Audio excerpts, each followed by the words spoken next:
হয় প্ৰয়োজনীয় চিকিৎসক আৰু নাৰ্ছৰ অভাৱত বাৰুকৈ জৰ্জৰিত হৈ আছে শিৱসাগৰ অসামৰিক চিকিৎসালয়। ৰোগীৰ অনুপাতে নাই প্ৰয়োজনীয় নাৰ্ছ চিকিৎসক তথা সা সুবিধা, যাৰ বাবে বাৰুকৈ জ্বলা কলা খাই আহিছে ৰোগীসকলে। আৰু এই শিৱসাগৰ অসামৰিক চিকিৎসালয়খন সেয়ে আজি পৰিদৰ্শন কৰিছেহি বিধায়ক প্ৰদীপ হাজৰিকাই আজি তন্নতন্নকৈ নিৰীক্ষণ কৰিছে। এয়া মই দেখুৱাইছোঁ শিৱসাগৰ অসামৰিক চিকিৎসালয়ৰ চিকিৎসকসকলৰ সৈতে তেওঁ মত বিনিময় কৰিছে, ইয়াৰ অধীক্ষকৰ সৈতে মত বিনিময় কৰিছে। মই জানিব বিচাৰিম আজি আপুনি বিধায়ক আহিছে, এয়া মই দেখুৱাইছোঁ, লগত আছে অধীক্ষক আছে।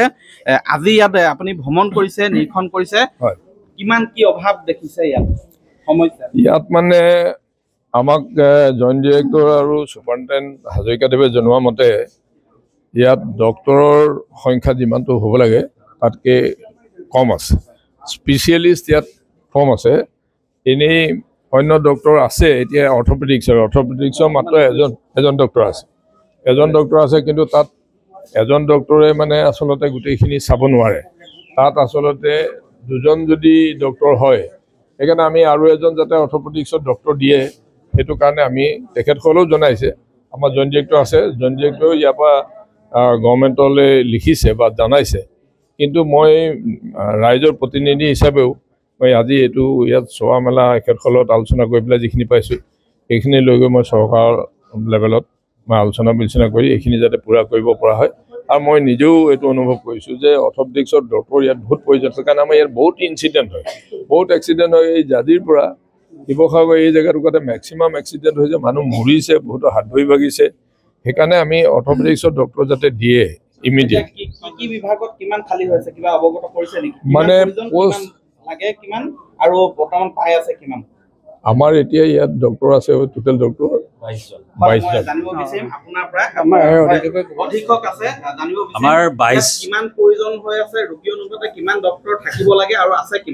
আমাৰ এতিয়া 22জন ডক্টৰে আছে, স্পেচিয়েলিষ্ট আছে, কিন্তু মেডিচিন স্পেচিয়েলিষ্ট নাই।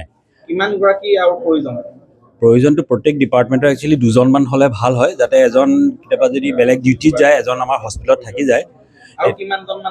আৰু মিনিমামটো আমাৰ 9টা পোষ্ট খালী আছেই, 9জন পোষ্ট খালীয়ে আছে। স্পেচিয়েলিষ্ট তাৰ মাজত লাগে আমাক। নাৰ্ছৰটো আমাৰ এতিয়া 35গৰাকীমান আৰু শ্বৰ্ট হৈ আছে এতিয়া বৰ্তমান। আমাৰ ষ্ট্ৰেংথটো চাই, বেড ষ্ট্ৰেংথ চাই। এখন চিকিৎসালয়ৰ মূল আধাৰেই হৈছে চিকিৎসক, নাৰ্ছ। কিন্তু এই পৰ্যন্ত শিৱসাগৰ অসামৰিক চিকিৎসালয়ত কিন্তু ৰোগী অনুপাতে নাই নাৰ্ছ, চিকিৎসক। কি ব্যৱস্থা ল'বলৈ পদক্ষেপ ল'ব?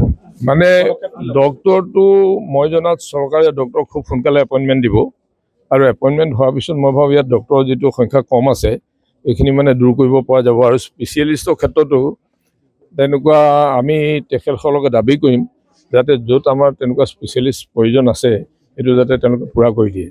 আৰু যিহেতু 300 বেডেড আৰু ইয়াত 267খন বেড ইতিমধ্যে ফাংচনেল হৈ আছে, সেইকাৰণে নাৰ্ছৰ যিটো কম হৈ আছে, কম নাৰ্ছৰ এইটো চলোৱাটো কেতিয়াও সম্ভৱ নহয়। সেইকাৰণে নাৰ্ছৰ সংখ্যা ইয়াত বৃদ্ধি কৰাৰ ক্ষেত্ৰতো চৰকাৰক আমি এইটো আপত্তি কৰিম, আৰু তেওঁলোকৰ পৰা আমি যাতে অতি সোনকালে নাৰ্ছ পাওঁ তাৰ যাতে ব্যৱস্থা কৰে, তাৰ কাৰণে আমি তেওঁলোকক জনাম। হয়, এই ধৰণে পদক্ষেপ লোৱাৰ তেওঁলোকে আশ্বাস দিছে। মই পুনৰ জনাইছোঁ, শিৱসাগৰ জিলাখনত কোনো চিকিৎসা মহাবিদ্যালয় নাই। মূল ৰোগীসকলে, বিশেষকৈ দৰিদ্ৰ পৰিয়ালৰ ৰোগীসকলে প্ৰধানকৈ ভৰসা কৰে শিৱসাগৰ অসামৰিক চিকিৎসালয়ত। কিন্তু সেই শিৱসাগৰ অসামৰিক চিকিৎসালয়ত নাই ৰোগী অনুপাতে প্ৰয়োজনীয় নাৰ্ছ, নাই চিকিৎসক, নাই আন্তঃগাঁথনিৰ প্ৰয়োজন অনুসাৰে তাৰ সুবিধা, যাৰ বাবে বৰ্তমান সংকটত পৰিছে ৰোগীসকল। আৰু এই কথা বুজ ল'বলৈ আজি উপস্থিত হ'লেহি বিধায়ক প্ৰদীপ হাজৰিকা। অনাগত সময়ত লক্ষণীয় হ'ব প্ৰদীপ হাজৰিকাই যিবিলাক বিষয় উত্থাপন কৰিব বিধানসভাৰ মজিয়াত বা চৰকাৰক অৱগত কৰিব, সেইবিলাক কিমান দূৰ ইয়াত ফুলফিল কৰিব সেয়া অনাগত সময়ত কিন্তু লক্ষণীয় হ'ব। আপুনি বিচৰা বাতৰি পাব কেৱল নিউজ 18 এপত। নিউজ 18 এপ ডাউনলোড কৰিবলৈ স্কেন কৰক এই QR কোড। গুগল প্লে ষ্টৰতো পাব এই নিউজ 18 এপ।